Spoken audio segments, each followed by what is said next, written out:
السلام علیکم ورحمۃ اللہ وبرکاتہ. کیا حال ہے سب کا؟ الحمدللہ.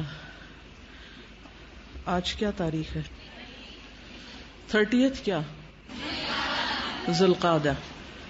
کس کس کو ذو الحجہ کا انتظار تھا؟ ماشاءاللہ سبھی بےتاب تھے. ہیں کیوں انتظار تھا؟ کیونکہ بہت افضل دن آنے والے ہیں. ٹھیک ہے تو چلیں تھوڑی سی بات اس کی کر لیتے ہیں. جسٹ ریمائنڈر، آپ سب نے پڑھا تو ہے لیکن میرا دل چاہ رہا تھا آپ سب کے ساتھ بیٹھ کے تھوڑا سا ذکر اور کر دوں، کیونکہ یاد دہانی فائدہ دیتی. یہ سب باتیں صرف جاننے کے لیے تو نہیں ہوتی، اصل چیز تو عمل ہے کہ ہم کچھ کرنے والے بھی بنے. ٹھیک ہے تو انشاءاللہ ہم اسی سے شروع کرتے ہیں. نحمدہ ونصلی علی رسولہ الکریم، اما بعد فاعوذ باللہ من الشیطان الرجیم. بسم اللہ الرحمن الرحیم. رب اشرح لی صدری ویسر لی امری واحلل عقدۃ من لسانی یفقہوا قولی. شروع کرتی ہوں اللہ کے نام سے جو بے انتہا مہربان نہایت رحم فرمانے والا ہے. والفجر ولیال عشر، قسم ہے فجر کی اور 10 راتوں کی. والشفع والوتر، اور طاق اور جفت کی. حل فی ذلک قسم لذی حجر، کیا اس میں عقل والوں کے لیے کوئی قسم ہے، کوئی گواہی ہے، کوئی نشانی ہے. اللہ سبحانہ وتعالی نے فجر کی قسم کھائی اور اس کے بعد 10 راتوں کی قسم کھائی. یہ 10 راتیں کون سی ہیں؟ ان سے مراد ایک تو رمضان المبارک کا آخری عشرہ، کیونکہ رمضان المبارک کے پورے مہینے میں آخری 10 راتیں یا 9 راتیں بہت ہی فضیلت والی ہیں. عربی میں چونکہ لفظ لیل رات اور دن دونوں پر بولا جاتا ہے، اس لیے اس سے مراد عشرہ ذو الحجہ کے پہلے 10 دن بھی لیے جاتے ہیں. تو اللہ سبحانہ وتعالیٰ نے ان کی قسم کھائی. والشفع والوتر، اور جفت اور طاق کی قسم. یہ کیا ہے؟ جفت جو ہے یہ یوم النحر ہے 10واں دن، اور طاق یوم عرفہ ہے 9واں دن. حل فی ذلک قسم لذی حجر، تو عقل مند لوگوں کو ان آیات میں غور کرنا چاہیے کہ اللہ سبحانہ وتعالیٰ نے اس کی قسم کیوں کھائی ہے. یہ اللہ سبحانہ وتعالیٰ کا ہم سب پر بہت بڑا فضل ہے کہ اس نے ہمارے لیے عمل کی راہیں، درجوں کی بلندی کے حصول کی راہیں ہمارے لیے ہموار کی، اور ہمیں ان تمام چیزوں کے بارے میں بتا دیا جن میں ہماری دنیا اور آخرت دونوں کا فائدہ ہے. جس طرح ہر چیز کا ایک موسم ہوتا ہے، سبزیوں کے موسم ہوتے ہیں، پھلوں کے موسم ہوتے ہیں، شادیوں کے موسم ہوتے ہیں، اور کون سے موسم ہوتے ہیں؟ سردی گرمی کے موسم، لیکن وہ تو ویدر کے معنوں میں استعمال ہوتا ہے نا. یہاں میری مراد یعنی خاص مواقع، یعنی موسم سے مراد خاص مواقع. اسی طرح فرما برداریوں کے بھی موسم ہوتے ہیں، نیکیوں کے بھی موسم ہوتے ہیں. تو نیکیوں کے مواسم میں ایک تو کچھ عرصہ پہلے ہم نے ایک موسم انجوائے کیا، اور وہ تھا رمضان المبارک کا موسم یا رمضان المبارک کا مہینہ. اور اس کے بعد یہ بھی اللہ سبحانہ وتعالیٰ کا فضل ہے کہ اس نے ہمیں ذی القعدہ کا حرمت والا مہینہ دیا، جس میں اجر و ثواب عام دنوں کے مقابلے میں نیکیوں کا بڑھ جاتا ہے. اور ذی القعدہ کے اختتام پر ذی الحجہ کا جب آغاز ہو رہا ہے تو یہ مہینہ بھی بہت برکت اور فضل والا ہے، خاص طور پر اس کے پہلے 10 دن جن کی اللہ سبحانہ وتعالیٰ نے قسم کھائی ہے. ان 10 دنوں کو باقی سال کے دنوں پر کیوں اہمیت اور فضیلت دی ہے؟ تاکہ ہم ان میں زیادہ سے زیادہ نیک اعمال کریں. ہمارے آئندہ 10 دن باقی دنوں سے مختلف ہونے چاہیے. روزانہ کی روٹین میں ہم جو نماز روزہ صدقہ خیرات کرتے ہیں وہ تو کرتے ہی ہیں، لیکن ان دنوں میں اس موسم میں ہمیں خاص طور پر نیکیوں میں بھاگ دوڑ کرنی ہے، کثرت سے نیک کام کرنے ہیں اور ایک دوسرے سے آگے بڑھنا ہے.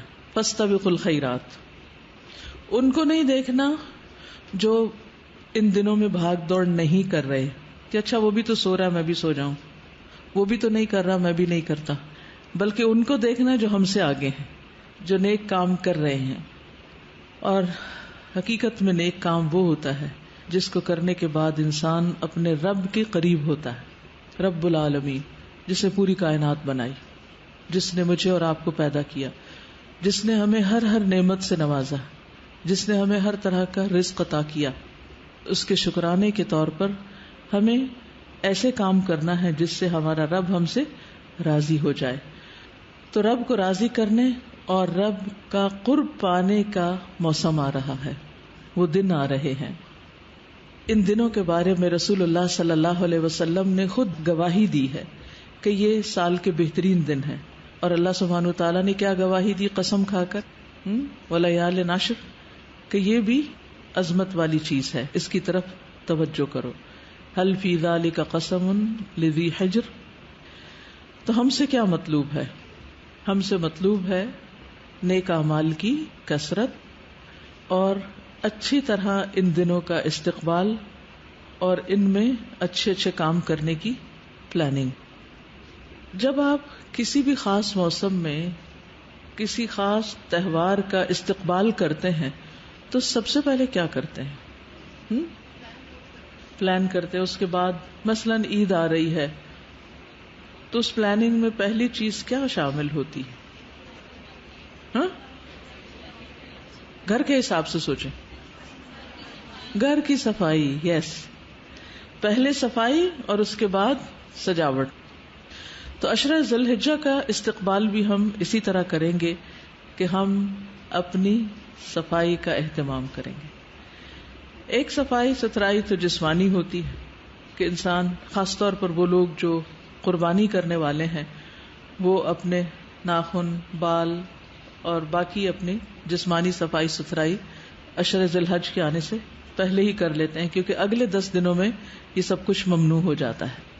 جن لوگوں کو قربانی نہیں کرنی ان کے لیے شرط، یعنی ایسی کوئی پابندی نہیں ہے، لیکن بہرحال ایک کثیر تعداد قربانی کرتی ہے اور اس چیز کا بھی اہتمام کرتی ہے، تاکہ ہم بھی ان لوگوں کے ساتھ شریک ہو جائیں جو احرام پہن کر اللہ کے گھر کا ارادہ کیے ہوئے ہیں یا حج کر رہے ہیں، کیونکہ حج والے احرام میں ہوتے ہیں اور ان پر یہ پابندیاں ہوتی ہیں، تو ان کی پابندیوں میں ہم بھی ایک طرح سے شریک ہوتے ہیں.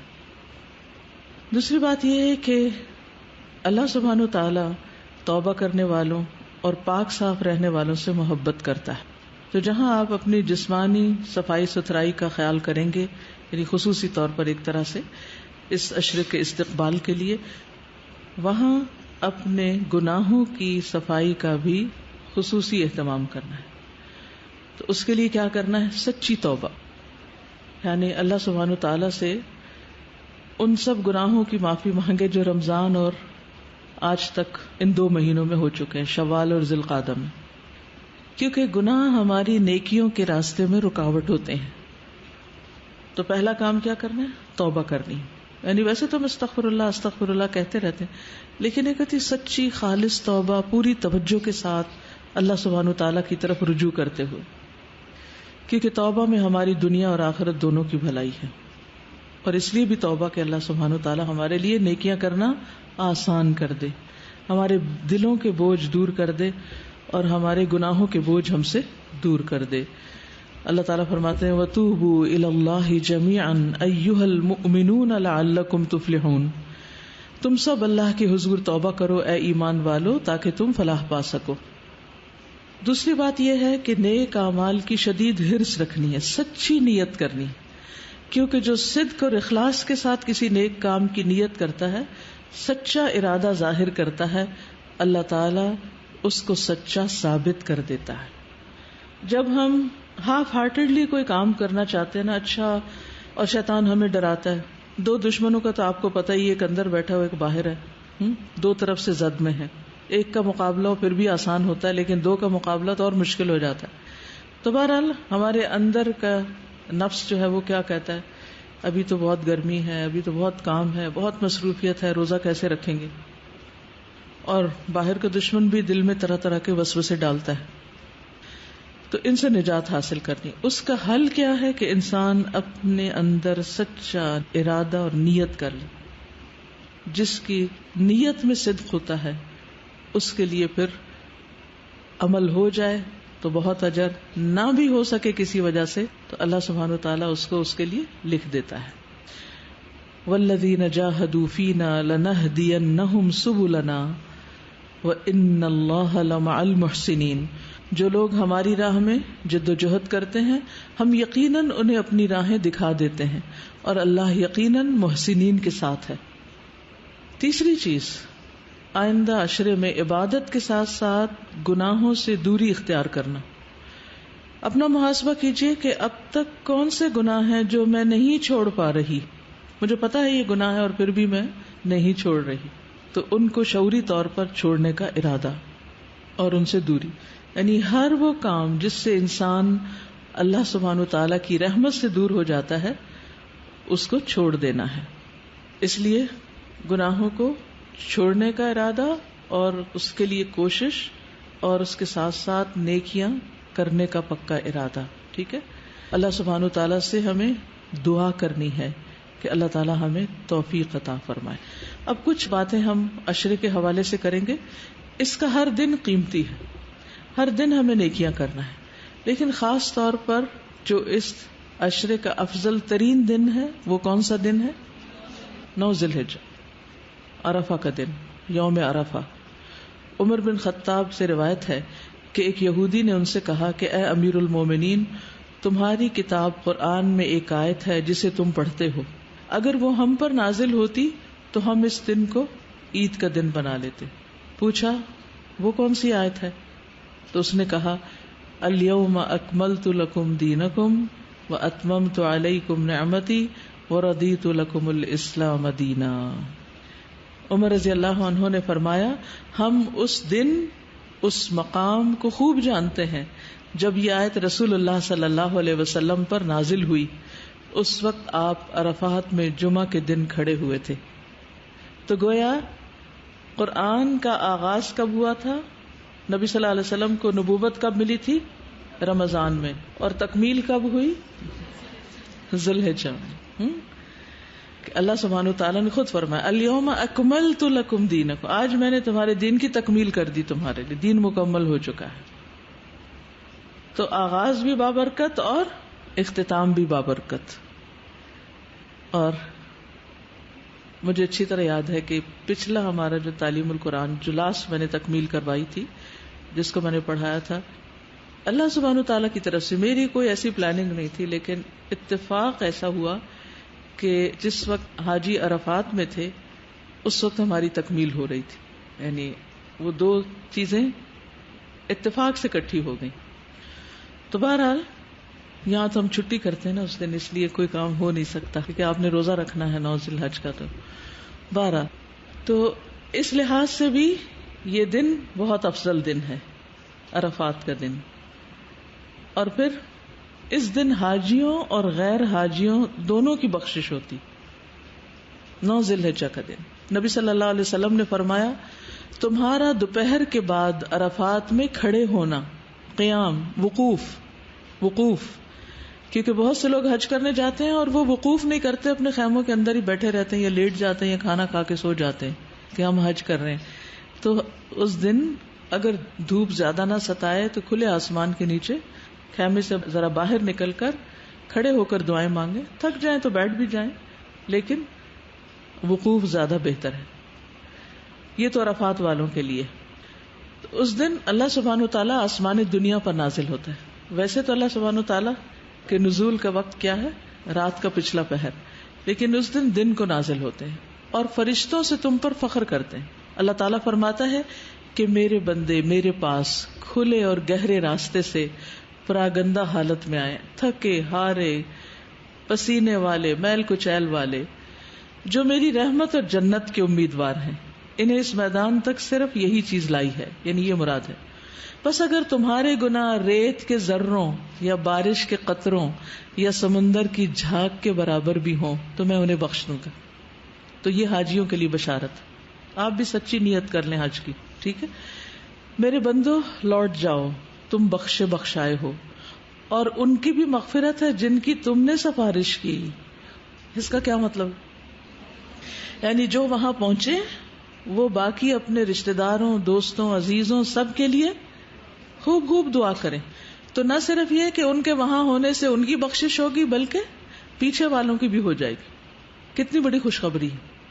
یہ صحیح الترغیب والترہیب کی حدیث ہے. پھر پیچھے والے اور کیا کریں؟ روزہ رکھیں. اور اس روزے کا ثواب کتنا ہے اور اجر کیا ہے؟ 2 سال کے گناہوں کی معافی. ابو قتادہ انصاری سے روایت ہے کہ آپ صلی اللہ علیہ وسلم سے عرفہ کے دن کے روزے کے بارے میں پوچھا گیا تو آپ نے فرمایا گزرے ہوئے 1 سال اور آنے والے سال کے گناہوں کا کفارہ بن جاتا ہے. ٹھیک ہے. جو لوگ حج پر ہوں وہ عرفہ کے دن روزہ نہیں رکھتے. یہ فرق ہوتا ہے. وہ لوگ بغیر روزے کے دعائیں کرتے ہیں، وقوف عرفات کرتے ہیں، اور جو یہاں ہوتے ہیں وہ کیا کرتے ہیں؟ روزہ رکھتے ہیں. اس دن کی بہترین دعا کیا ہے؟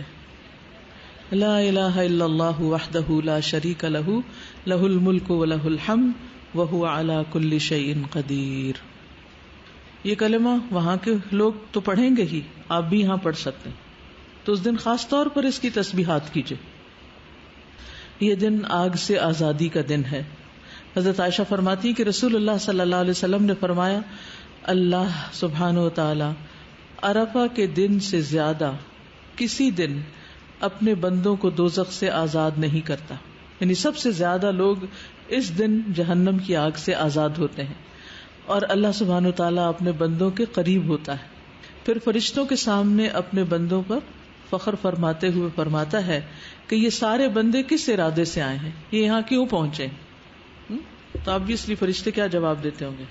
یہ بخشش چاہتے ہیں، گناہوں کی معافی کے لیے آئے ہیں. 9 ذی الحج کے علاوہ اگر ہو سکے تو باقی عشرے کے بھی روزے رکھ لیجئے.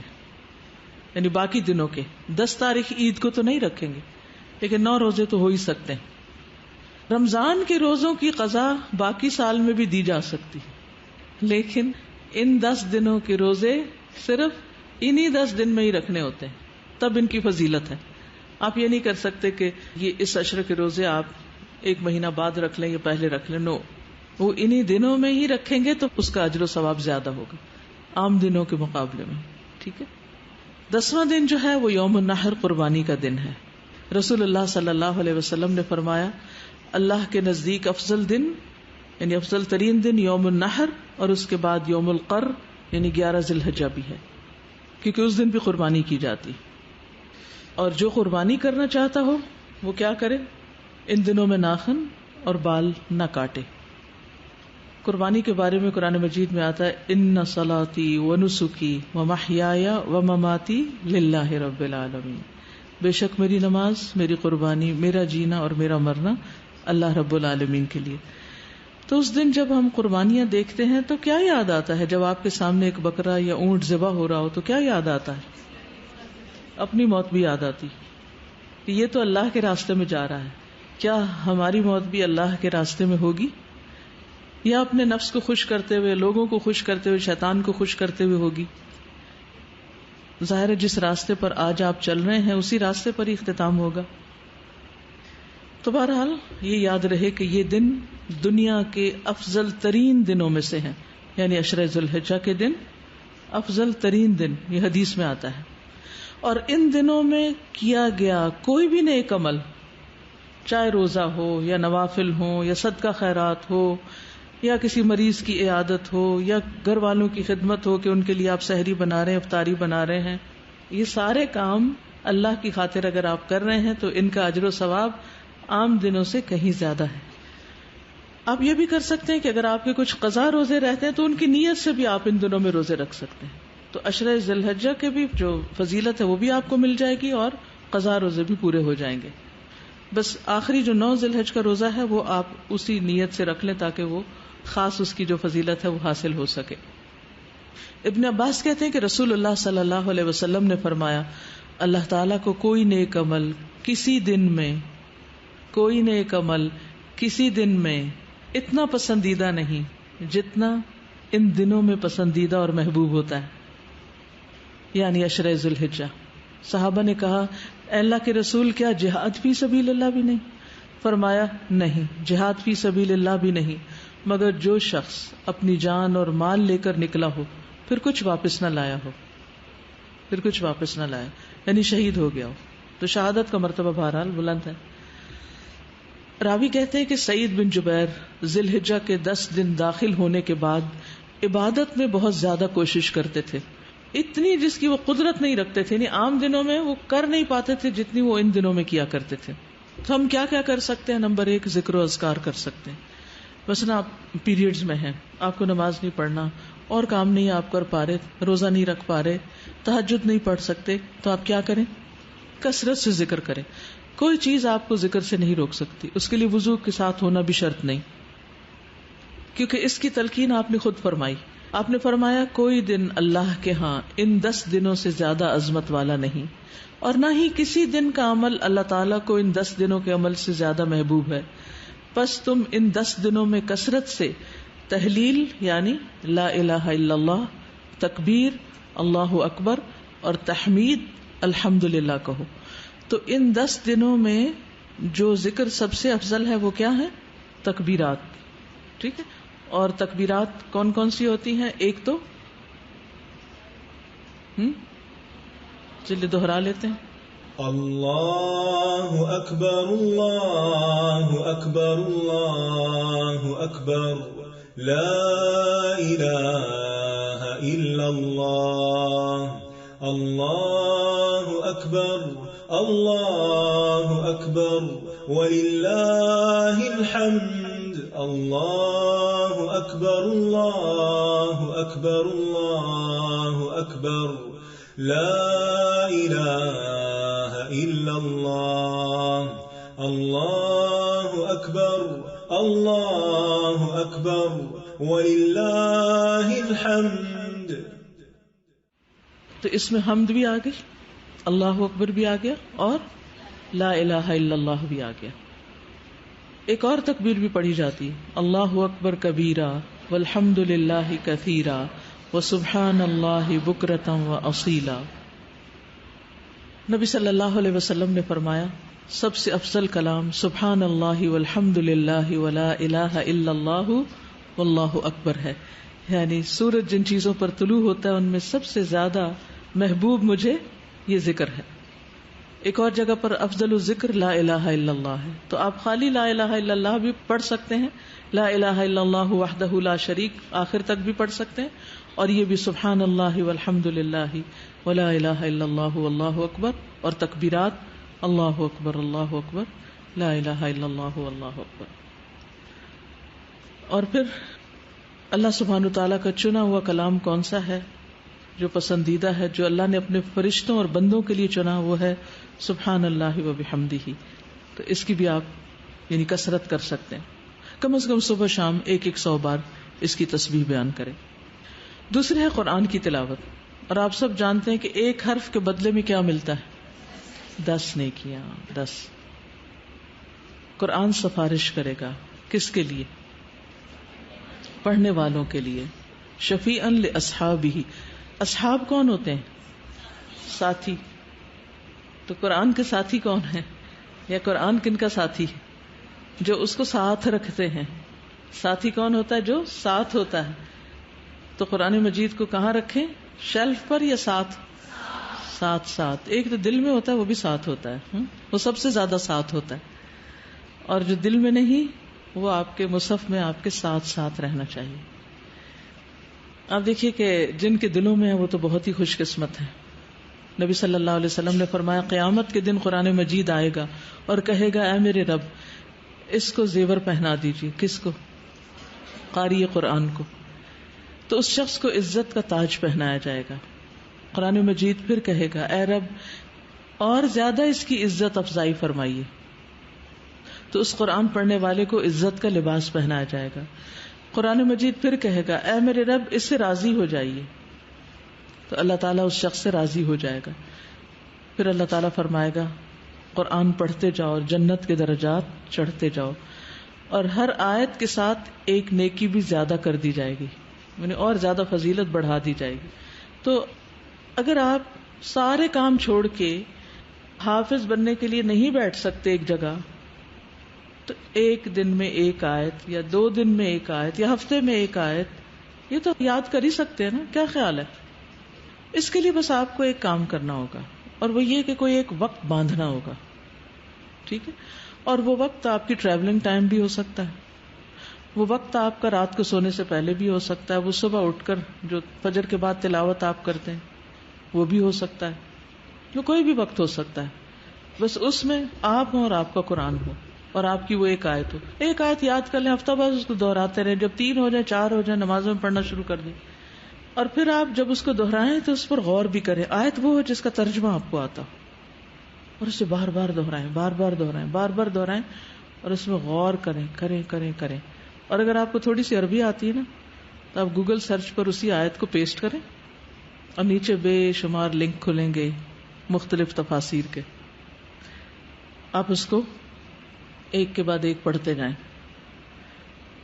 آپ یقین مانیں کہ یہ وقت جو اس کام میں آپ کا گزرے گا اس سے کہیں زیادہ انجوائبل ہوگا جو آپ ایک بہترین کھانے کی میز پر بیٹھیں جس پہ طرح طرح کی ڈشز ہوں، اور آپ کبھی کچھ کھائیں کبھی کچھ کھائیں، اور جب کھاتے جائیں تو طبیعت بوجھل ہوتی جائے. لیکن جب آپ اس مائدہ پر، یہ بھی مائدہ ہے، یہ بھی ایک دسترخوان ہے جس میں لوگوں کی سال ہر سال کی محنتیں ہیں، جس میں انہوں نے ساری زندگی کام کر کے، عرق ریزی کر کے، قرآن میں غور و فکر اور تدبر کر کے ان آیات کے بارے میں لکھا ہے، جمع کیا ہے. جب آپ اس کو پڑھتے جائیں گے پڑھتے جائیں گے پڑھتے جائیں گے، آپ کا دل، دماغ، ہر چیز روشن ہوتی جائے گی. یوں لگے گا روشنی کے سمندر میں آپ. لیکن یہ چیز تھوڑا سا وقت لیتی ہے. آپ اس کے لیے سنڈے کا دن رکھ سکتے ہیں جس دن کوئی کلاس نہیں، کچھ نہیں، کوئی دباؤ نہیں، کچھ نہیں، بس انجوائے کریں بیٹھ کے تھوڑی دیر.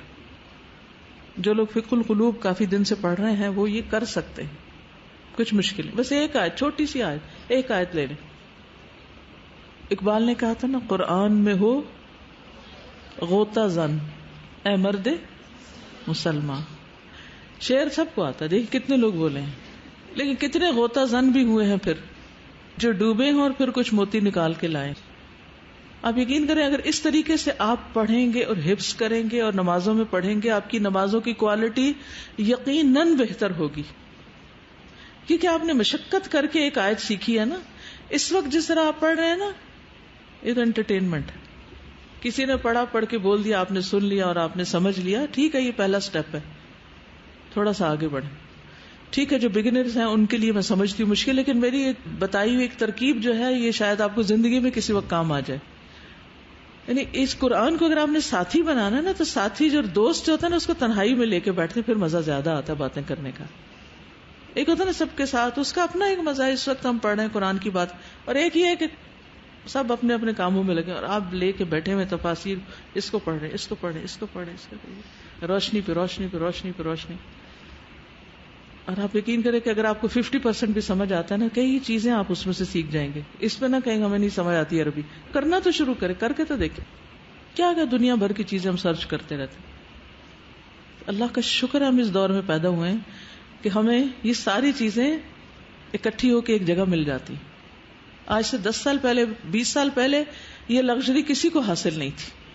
مجھے یاد ہے جب میں نے 88 میں PhD کیا، ایک ایک چیز کو ڈھونڈنے کے لیے کتنی کتابیں کھولنی پڑتی تھی، اور مٹی سے اٹی بھی ہوتی تھی، اور بعض اوقات پوری کتاب دیکھ کے تو ایک چیز بھی نہیں ملتی تھی. لیکن یہ الحمدللہ کتابوں کی زیارت بذات خود ایک بڑا ہی بہترین کام ہے. جتنی دیر انسان ان میں ڈوبا رہے انجوائے ہی کرتا چلا جاتا ہے، اور ایک خاص قسم کی روحانی تسکین ملتی ہے جو کسی بازار کی شاپنگ، کسی کپڑوں کی دکان پہ جا کے اور جیولری پہ نہیں ملتی.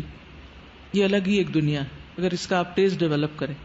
دنیا کی چیزیں جب زیادہ ہو جاتی ہیں دل بھر جاتا ہے، یہ جب زیادہ ہوتا ہے دل نہیں بھرتا اور پیاس لگ جاتی.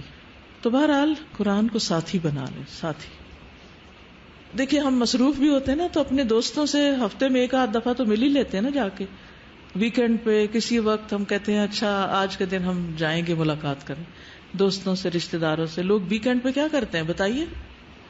کیا ہوتا ہے آپ کے گھروں میں؟ کھانے پکتے ہیں، دعوتیں ہوتی ہیں. جو لوگ فیملی اورینٹڈ ہوتے ہیں، سوشلائز کرنے والے ہوتے ہیں، وہ ویکینڈ کا انتظار کرتے ہیں، ملتے ہیں، ملاتے ہیں، لوگوں کو بلاتے ہیں، خود جاتے ہیں، سب بیٹھتے ہیں، انجوائے کرتے ہیں. کیسے دل خوش ہوتا ہے سب کو دیکھ کے، مل کے. اس سے زیادہ خوشی ہونی چاہیے ہمیں قرآن کی ایک آیت سمجھ آ جائے.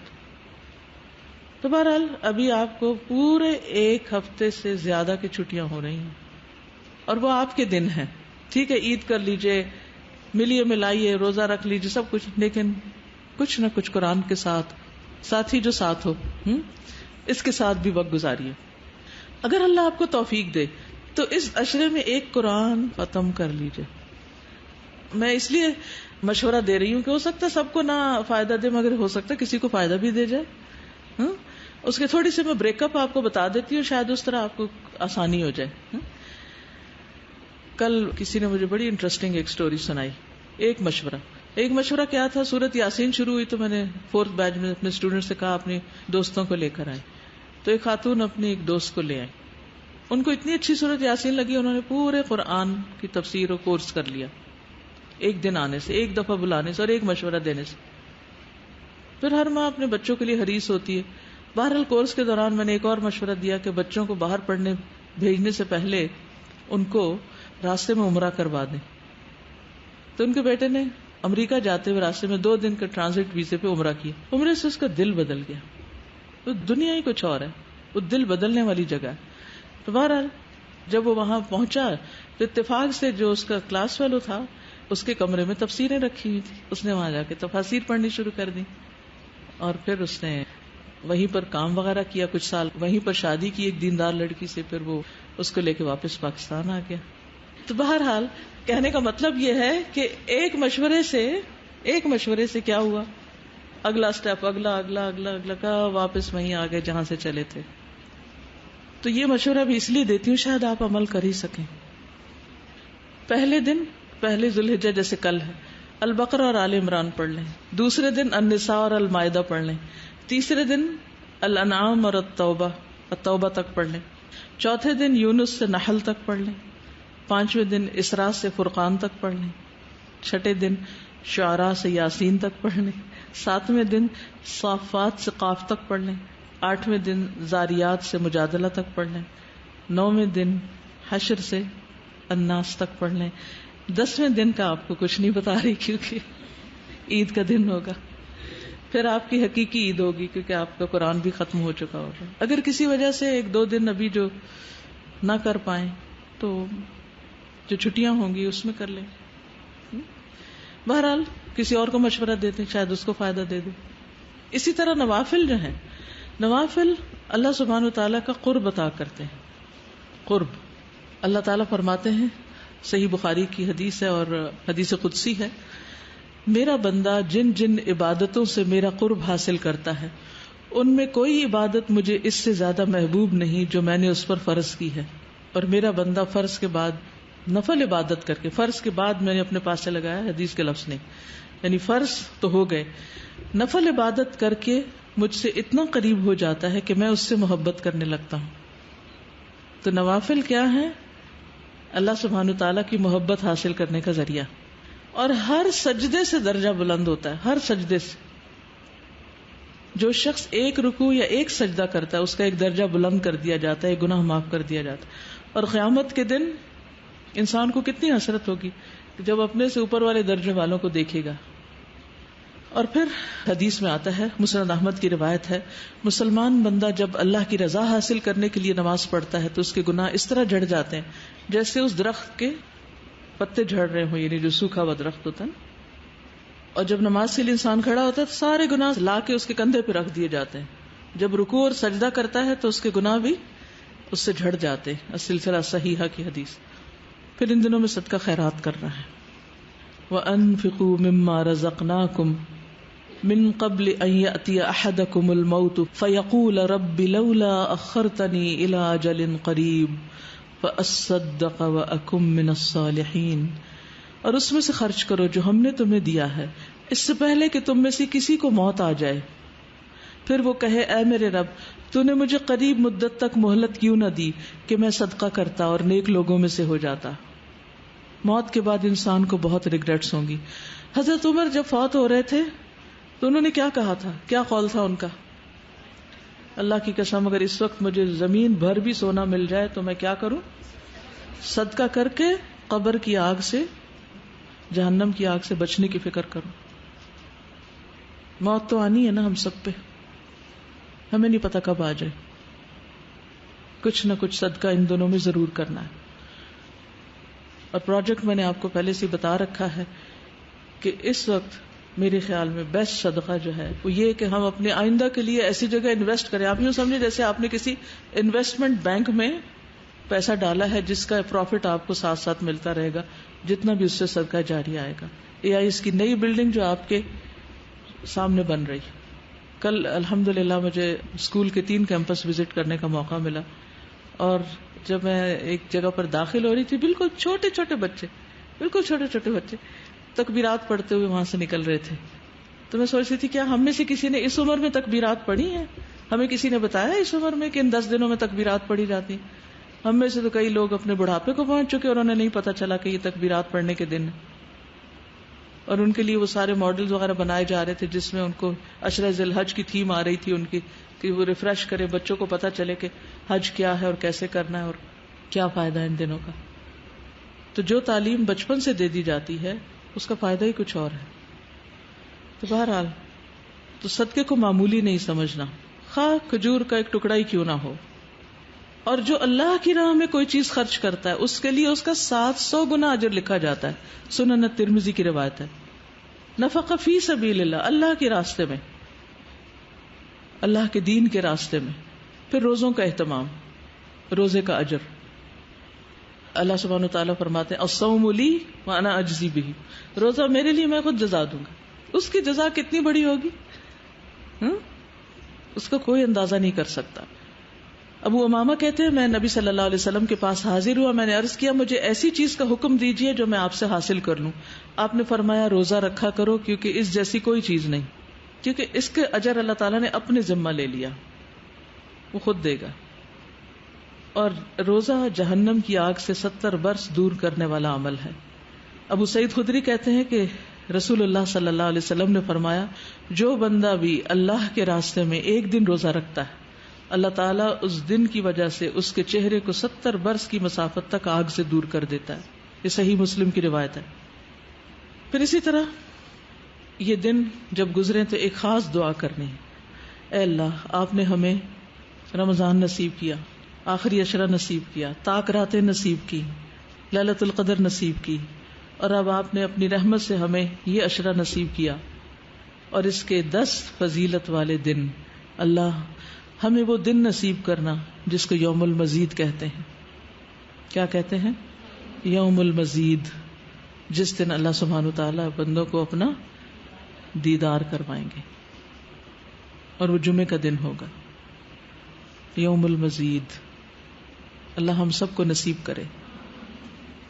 چونکہ یہ بھی حرمت والا مہینہ ہے ذی الحجہ, اس لیے خاص طور پر آپ سب نے حرمتوں کا پاس کرنا ہے. ظلم کی ممانعت ہے اس دن میں, کیونکہ اس کے بارے میں آتا نا ان عدت الشہور عند اللہ 12 شہرا فی کتاب اللہ یوم خلق السماوات والارض منها 4 حرم ذلک الدین القیم فلا تظلموا فیہن انفسکم.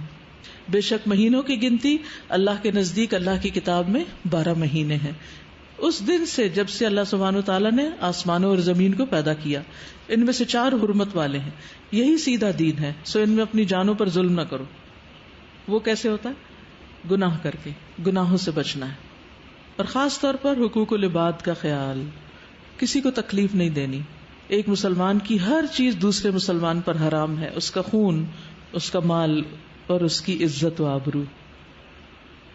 ان سب چیزوں کا خاص پاس اور لحاظ رکھنا ہے, کیونکہ یہ ظلم نیکیوں کو کھا جاتے ہیں. تو ایسا نہ ہو ایک طرف آپ بڑی بڑی نیکیاں کر رہے ہیں اور دوسری طرف دوسروں کو اذیت اور تکلیف دے کے آپ اپنی نیکیوں کو برباد کرنے والے ہیں. تو اس سے خصوصی طور پر آپ نے بچنا ہے. اللہ سبحانہ وتعالی ہمیں عمل کی توفیق عطا فرمائے اور واقعی ہم اس عشرے میں کچھ کر سکیں. جو لوگ ہمت رکھتے ہوں وہ روزے کی کوشش کریں. فی سبیل اللہ, آپ اللہ کے راستے میں نکلتے نا, علم کے راستے, رمضان کے بھی تو رکھے ہیں نا, تو یہ بھی اللہ توفیق دے گا انشاءاللہ تعالی, جتنا رکھ سکے. اگر سفر کر رہے ہیں تو اور بات ہے, سفر میں انسان کے لیے رخصت ہے, لیکن اگر آپ رکھ سکیں تو بہت ہی اچھا. ایک کام آپ کر سکتے ہیں کہ عشرہ ذی الحجہ کا جو پیمفلٹ ہے, قربانی کا جو پیمفلٹ ہے, تکبیرات کے جو کارڈز ہیں, یہ خاص طور پر آپ میں سے ہر ایک دوسروں کو بھی دے سکتا ہے. تو اپنے صدقے کا ایک حصہ اس میں شامل کر لیجئے کہ کم از کم 10 لوگوں کو میں نے ذی الحج کے بارے میں بتانا ہے جن کو پہلے سے نہیں پتا.